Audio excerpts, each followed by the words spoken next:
C'est une revue de partage d'expérience et succès que le projet LDP+ a fait en Côte d'Ivoire. Ce que nous pouvons retenir, c'est que LDP+ est une approche innovante et qui permet d'avoir des résultats. Mais des résultats en matière de gouvernance, en matière de redevabilité. Ce qui est important dans notre système aujourd'hui, ce n'est pas tant mettre autant de ressources dans le matériel, mais également il faudrait que les hommes soient des hommes de qualité. Le ministre de la Santé et de l'Hygiène publique a toujours insisté sur la redevabilité. Et le projet LDP+ nous enseigne cette redevabilité. Mais tout cela pour le bonheur des populations ivoiriennes. Concrètement, c'est ces résultats-là. Comment on peut percevoir ces résultats concrètement? Les résultats sont perceptibles dans les activités de tous les jours.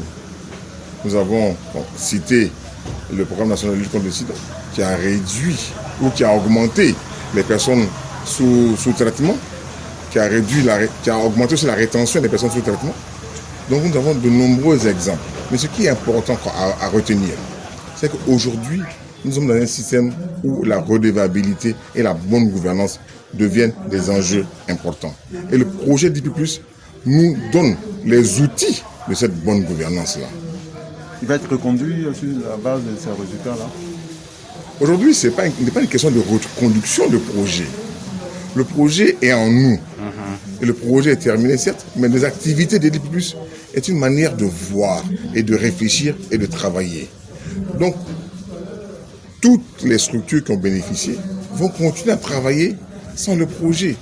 Car la mise en œuvre du projet ne demande pas des ressources supplémentaires.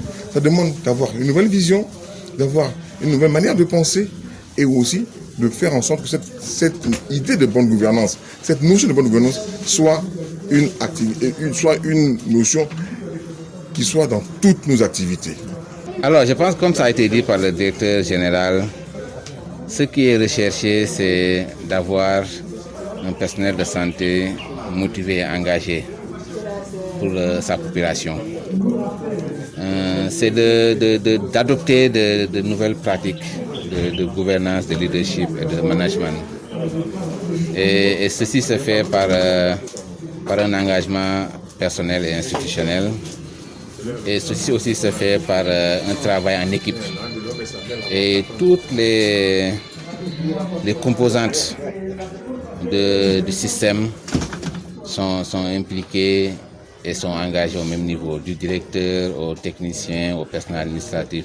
Donc l'idée, c'est vraiment comment accompagner le ministère pour qu'il puisse, en tant qu'équipe, servir la population, être à la disposition de la population et améliorer les indicateurs de santé. Combien de temps est la zone de couverture?